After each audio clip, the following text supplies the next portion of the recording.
everyone, Carol and Kristen here of Luminous Ministries, and today we're coming to you with the June intention of the church, which is the beauty of marriage, which is a really appropriate time because I do feel like a lot of people get married in the summer months, and so it's a great time. We did. You were actually June. Yeah. You're July. Yep. Yeah. Yep. Yeah. And so, I do think it's a really appropriate time for the church to put their focus on the beauty of marriage, and so we thought that we would just share a little bit about the beauty of marriage and what we've learned and all those things. So I guess I'll start with I think that one of the greatest things that marriage teaches you, one of the most beautiful things, is how to go from a place of selfishness to selflessness, because we're all kind of inherently selfish, it's just a fact. And when you have someone else that you are doing daily life with, you have someone else you have to be thinking about. Right. And it was actually really interesting. Right before I got married, I was listening to a podcast from a divorce lawyer. Now you might be thinking, whoa, like that's super depressing. But actually this divorce lawyer was on a mission to put himself out of business.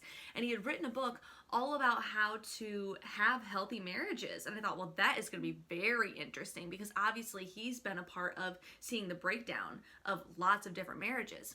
Right.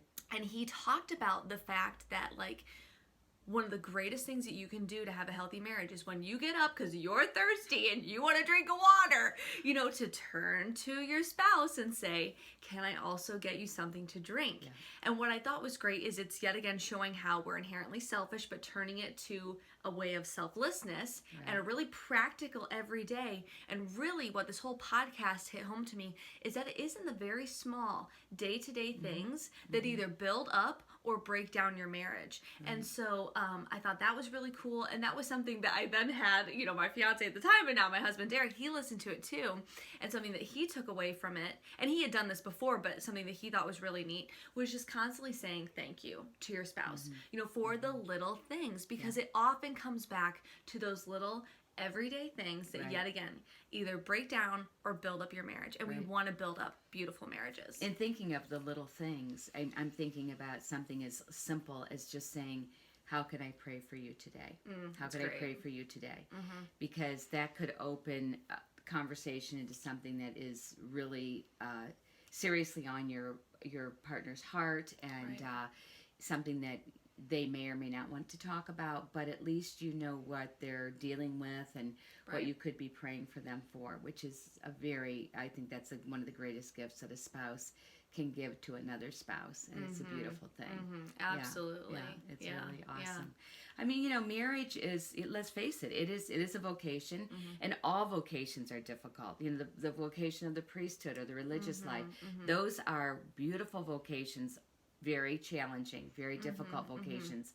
The single life is a vocation. It can be very beautiful, very amazing, and in many ways, and also very challenging in many ways. Marriage is no different. It's one thing to fall in love with somebody and to get married.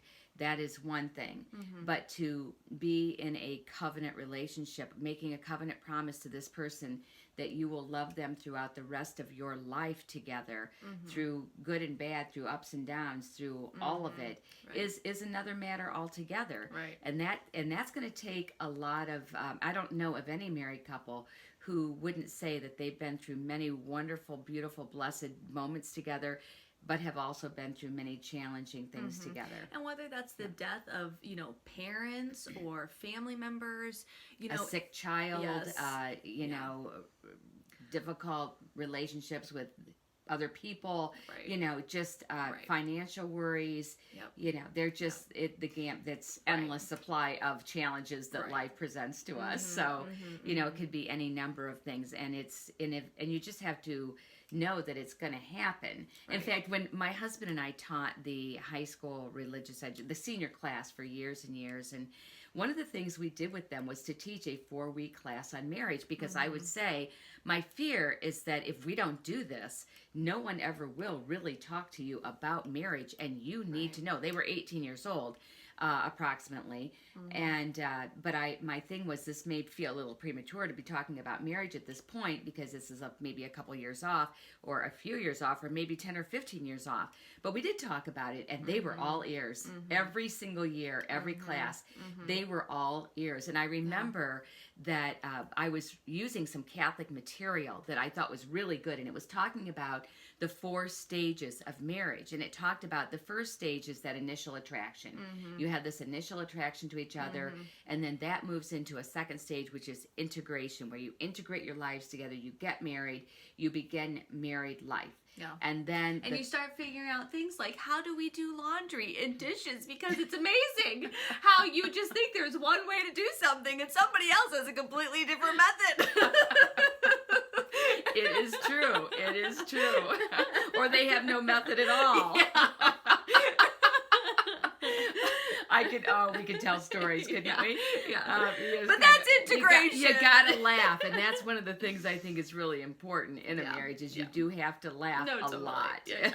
So the third stage then, so we had initial attraction, integration. The third stage was something like conflict. It was called like conflict, and that you're going to have some kind of conflict enter the marriage, and then what are you going to do with that? Yeah. In the muck and mire of things, what are you going to do to get yourself through that? And unfortunately, this book, and it was like I said, it was a Catholic resource, and it was saying that unfortunately many couples at that point feel like we're doomed for destruction here, and that is where they dissolve the marriage, they end the marriage, they divorce, they whatever, when in truth they really needed to keep praying through it, keep receiving all of the graces that the church has to offer so that you can pull yourself through that very difficult, challenging period and move into the fourth stage, which is a more mature love. And so it was interesting because I couldn't remember all the exact words, but it was like initial attraction, integration, conflict, and then this mature love. So I was Googling on internet and found another, a Catholic website that was talking about the 4 stages of marriage. And they gave it, the first stage was called bromance. The second stage was called disillusions. The disillusions. Man, that's a intense word. And if you think that's bad, it went into the third stage was misery. Oh my gosh. Misery. Doesn't that sound beautiful? The church, we're praying for beautiful marriage and misery. Then into the fourth stage, which was awakening. Awakening to the truth. And it's kind of like, I kind of compare it to the life of Jesus, where, he came into the earth in such a beautiful way like we all did. And then, he integrated himself with the people, with the culture, into the secular world. He integrated his life, and then there was all that conflict, all that disillusionment, all that misery. And did he give up and say, you know what? God the Father, I don't know what you were thinking. What were you thinking to think that I could handle this? I am, after all, a human being as well as being part of the Trinity. But I am a human being. I can't do this. No thank you. I give up. Find someone else. He didn't do that. He plowed through. He depended on God's grace. He prayed nonstop. Yeah. He prayed and prayed and prayed and prayed his way through. And he came to that place of mature. He represented for all of us mature love and that awakening spirit. Right. And that is what we are called to do in our marriages, to stay the course, to to finish the race, to keep the faith, and to then come through to total awakening. And I like to say that every moment of your married life is a step toward that awakening and that mature love, or a step away from it, and no in between. There's no in between. You're either going to respond to a situation in a way that will take you closer to heaven or further away, closer to that committed love, that covenant promise love, that awakening love, or further away. So, so what's it going to be? And that choice, that's where we as human beings, we have the choice. Right. We have the choice to decide. And some days we do really well with that choice, and other days not so well. Yeah. And through whether we're doing well or not so well, we know where we need to turn and where we need to go for the strength and the courage and the love to stay committed to life in general, because life is tough. As a deacon friend, Deacon George, used to always say, we forget that life on this side of heaven was never meant to be easy. Yeah. But boy, marriage also comes with so much joy and so many beautiful moments. And you know, just and I think friendship and right, fun. Oh, yeah. Oh, you know, yeah. my husband and I dated for 6 years. 6 years. Mm-hmm. That's a long time to date someone. But you guys were also younger then too. Well, I mean, we were. Yes. You were in I'm just saying, like, 8. No, I was in college, but we were 18. No, I wasn't in high school. I just graduated. Oh. And so 18 and 21 when we started dating. We dated for 6 years. Yeah. And we had so much fun when we were dating. We just had a blast together and did all kinds of different things. And one of the things that we always did together was go to Mass. We went to Mass together.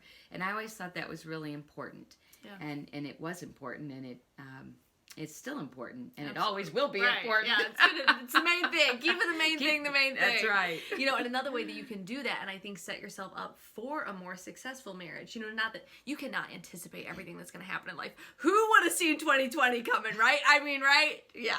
So I'm just saying, you know, you can't always, but something that you gave out as when you taught the senior class was a marriage prep book. Right. And actually, so then when my now husband and I, Derek, had been dating for a while, I got out the book and we started doing it together, and even though we weren't even engaged yet, but you know, our thought was, we're dating with purpose. You know, if this is not leading to marriage, then, you know, it's like, this has been really great, you know, but like, we're gonna go our separate ways because we had that intention.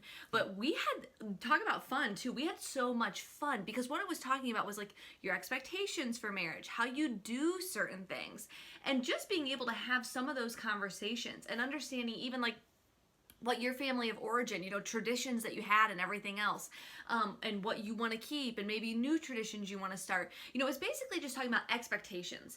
And like we know, if people have expectations and they're unvoiced, that is a recipe for disaster because, you know, someone can't read your mind. Right. And so I think a way that you can, if you're not married, but you're dating someone, you can do some of this marriage prep even before you get engaged, because it's good to know. We know a lot of people just from being in church work who, once they started doing marriage prep when they were engaged, they broke up because they realized they were not a good match. So it is something that's smart to start doing even before you get engaged, because you should be discerning that. Absolutely. But I think that's even a fun thing to do once you're married too, is still to sit down and go through, you know, exercises like that. Yeah. Because it's fun. It's a good way to check in and say, how are we doing with stuff like this? Or see how well you know each other. Or, you know, it's just good to understand the other person.